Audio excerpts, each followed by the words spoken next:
It is illegal to pay men and women differently because of their sex in Australia, isn't it? Who's that? Yes. Yeah, okay, thank you.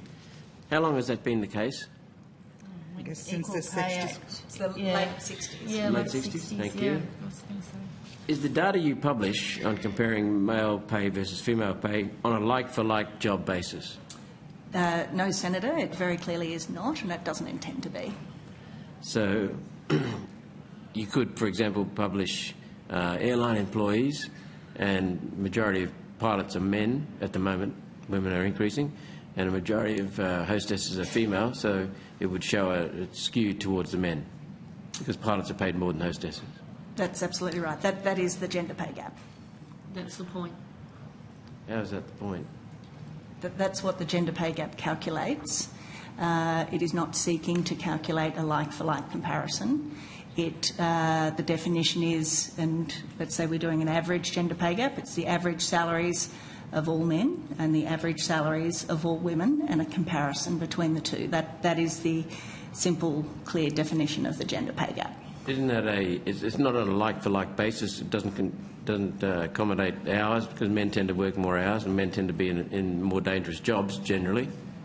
So our calculation seeks to allow for, it annualises part-time or part-year earnings to an annualised full-time equivalent basis so that it does account and allow for the differences and make a fair comparison for people who are working non-full-time versus full-time.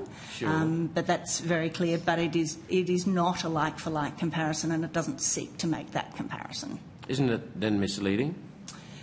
Not when the definition of what we're calculating is very clear. We're very clear on what the gender pay gap seeks to calculate. And as I said earlier, it's not a perfect measure. It's a proxy for gender equality. And with the clarity of what the definition is, then people can understand what the percentage reflects. So if a male pilot and a female pilot had the similar experience, number of years, similar qualifications, they'd be paid the same. They'd have to be. Well, certainly that's the law and our expectation. I'm sure the government's expectation is that companies do fulfil that requirement of equal pay for equal work because it's been the law for more than 50 years. So where's the gender pay gap? The gender pay gap is driven by a combination of the composition of the workforce and the relativities of those pay for that composition.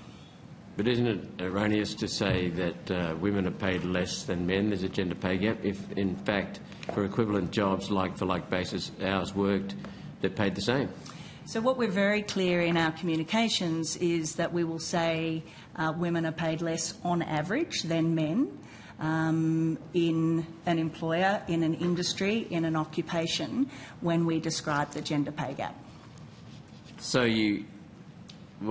I've been to some pretty advanced statistics classes, but you don't have to do that to realise that averages can hide a lot. Averages can misinform and mislead.